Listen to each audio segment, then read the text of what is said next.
Hey everyone, it is I, your host, McLateral, and welcome to the Lateral Show Sunday preview.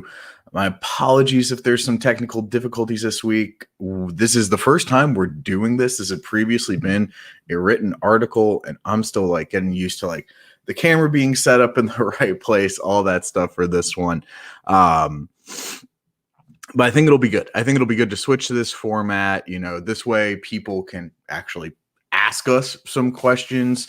It'll be a little more prevalent. It'll allow us to have some more video content out there. So thank you all for tuning in. If you tune in while we're live, and hopefully you get a chance to watch this over at our YouTube page, which we do have, before you set your lineups this Sunday. Obviously, there was a game earlier today, London game.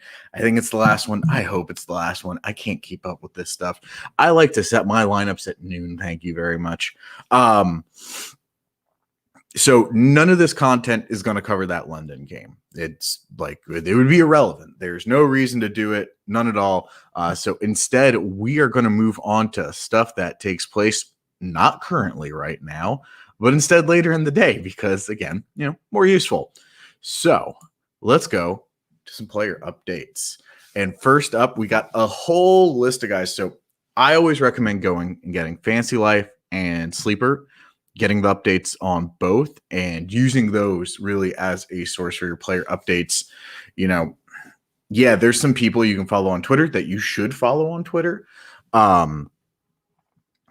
But ultimately, those same people, their tweets are going to get aggregated and put on Sleeper or put on Fantasy Life, and you'll have access to them as a nice push notification that way, rather than having to trawl through Twitter. So anyway, a whole slew of people that are expected to play. Tyreek Hill expected to play. Terry McLaurin, Antonio Gibson, Jamal Williams, TJ Hawkinson, Chase Edmonds, Allen Robinson, Zeke Elliott, Melvin Gordon, DeAndre Swift, Kadarius Toney. Again, these are all people that we sort of expected to play anyway. They are, in fact, expected to play, and you should be playing them. Now, there are a couple of interesting players to pay attention to. So Mike Williams is expected to play, but based on the information we have available, it says barring a pregame setback. So that could mean that there could be a pregame setback. So I would be a little more nervous about that one. You're probably still going to have to ultimately start Mike Williams. He's the wide receiver one in all fantasy right now. You don't really have a choice. However, you should be following that situation very closely, because there's a real chance that, it's going to be an issue. Same with Damien Harris. Damien Harris is expected to play for the New England Patriots today, but the wording around Ian Rappaport's tweet has me a little nervous that ultimately there may be a late setback, a la the thing we saw with Dalvin Cook 2 weeks ago. So I'm I wouldn't be rushing to grab Ramondre Stevenson necessarily. I'm sort of staying away from the whole New England backfield at this point. But that is something to keep in mind if you were counting on Damien Harris. Now, on to some ad drop recommendations. So, quarterback, it's pretty obvious. If you can get Taylor Heineke, you need to get Taylor Heineke. Taylor Heineke has been a fantasy-relevant quarterback so far this entire season, and he has a really good matchup this week. He gets the Kansas City Chiefs defense. They leak fantasy points to pretty much every position, including quarterback, including wide receiver, including tight end, including right. So basically, the quarterback and everyone the quarterback throws to. Heineke has a solid rushing floor that is useful, that is viable. And on top of that, he's still fairly widely available. So I would go and get him. He's the clear and obvious add to me. For running back, there's a couple options that you have. So Alex Collins is still surprisingly available in waiver pools. My guess is that a lot of that has to do with the fact that people were hoping Chris Carson would be back. And so they dropped Alex Collins in anticipation. Or perhaps they saw Collins as the expendable piece to go pick up someone like a Khalil Herbert, which is something I had to do in the league. I I evaluated my options. I think Khalil Herbert is a better play than Alex Collins, though. If this issue continues with Chris Carson, I mean, he's now on injured reserve. David Montgomery's still on injured. It's getting really close. I think Khalil Herbert's more interesting as a player. I think the ceiling's higher, but Alex Collins, like, if he's the starting running back for the Seattle Seahawks the rest of the season, I don't know that that is an impossible outcome. And that, like, even a reasonably impossible outcome. Like, there's a chance that Chris Carson has a serious chronic issue. And if that continues, then it could be the Alex Collins show, because they seem to not have really any faith in Rashad Penny.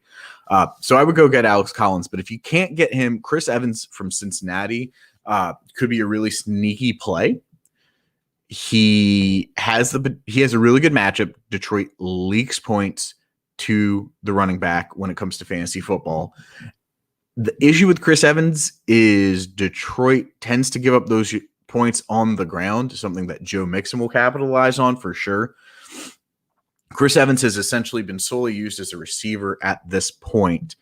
So you take a little bit of a risk there, but with Samaje Perine out with COVID, Chris Evans now fits solely into that RB2 role within Cincinnati's scheme, within Zach Taylor's offense. And so I think there's a chance he'll be used more. He's got a chance to be a viable flex option, maybe even an RB2, if there really isn't anything else available for you out there. So recommend looking at him if the pickings are slim over on the waiver wire be in your league. Wide receiver, again, there's a more obvious option, and then there's a more widely available, but in my opinion, still kind of obvious option. So Tim Patrick is still widely available in leagues. I want to say over 50% of them for sure, maybe even over 40%. Denver Broncos wideout has been relevant pretty much the entire season. He had one down game, I think, but as long as Jerry Jeudy continues to be out, which this week he will continue to be out, though next week Jerry Jeudy could be back, so pay attention to that. But Tim Patrick is viable this week. So is Amon-Ra St. Brown, wide receiver for the Detroit Lions. The Sun God seems finally to be ascendant again. He's had 2 straight 13-point-plus games in PPR formats. He's seeing a lot of work. He's getting 8 targets per game. Detroit seems to really want to throw to its wide receivers to the detriment of TJ Hawkinson, it seems. And so Amon-Ra St. Brown is an incredibly viable play, and he's still widely available in leagues. So if you can't get Tim Patrick, or you're not quite feeling Tim Patrick, Amon-Ra St. Brown would definitely be my recommendation there. Tight end, it's Ricky Seals-Jones. You know, there may be other guys available in your league depending on like what's there, what's not. But like Ricky Seals-Jones, he's produced decently since he's gotten that role with Logan Thomas out. They throw to the tight end plenty. And again, as I mentioned with Taylor Heineke, like Kansas City just gives up fantasy football points. They just do. So I would definitely play Ricky Seals-Jones if you're still looking for a tight end. For DST's rough. Neither of the options I'm about to recommend you I particularly love, to be honest. So Cincinnati Bengals has had a decent defense. They've been somewhat fantasy relevant at times. Detroit feels like a good matchup because Jared Goff, because they're 0-5, et cetera, et cetera. But like the past 3 weeks, Detroit's been sneakily in games. They're clearly the best 0-5 team, and they might be frankly better than some 1-win or even 2-win teams. So like I don't love the Bengals here, but I think I prefer them slightly over the Minnesota Vikings, which would be my second recommendation. Again, Minnesota plays Carolina, and it really is going to come down to which version of Carolina are we getting. Are we getting first 3 weeks of the season Carolina where Sam Darnold was lights out, where they just, the offense could do no wrong? Or are we going to get like last week where Sam Darnold throws multiple interceptions, things don't go well? And so if Sam Darnold is regressing, the Vikings defense could capitalize on that, and it will turn into fantasy points. So I definitely recommend taking a look into either of those options if you're still looking for a DST, because unfortunately some of the ones like Dallas and Indianapolis that were more available prior to this week they've been scooped up at this point. Finally, for kicker, Randy Bullock is probably my recommendation. He's had some misses this season. I don't love it. And again, the Bills are a tough matchup, but I think that tough matchup actually will translate into field goal opportunities. I think Tennessee has a bit of a bounce back game. I do. They have their top 2 wideouts back. Derrick Henry, of course, still alive and kicking. Ryan Tannehill, he's got to get better. I can't believe that the entirety of the past 2 years was a total fluke. So I do recommend looking at Randy Bullock if you still need a kicker. I know Michael Badgley for the Indianapolis Colts is going to be a popular one. I get it. Indianapolis will have plenty of opportunity, but keep in mind there's a reason that guy was cut from multiple teams. He's never been particularly accurate, so I would just be really hesitant to trust in him as a fantasy option. Okay, so that is the preview, basically. We can now go to the Ask McLateral Anything section. Unfortunately, due to the last-minute nature of this, I don't think we have anyone here to ask McLateral anything.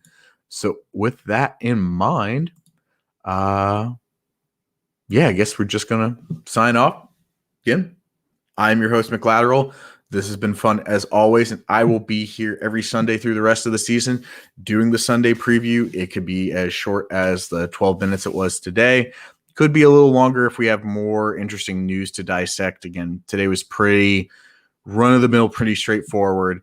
And again, when you stay tuned next time, feel free to ask me anything. So with that, goodbye.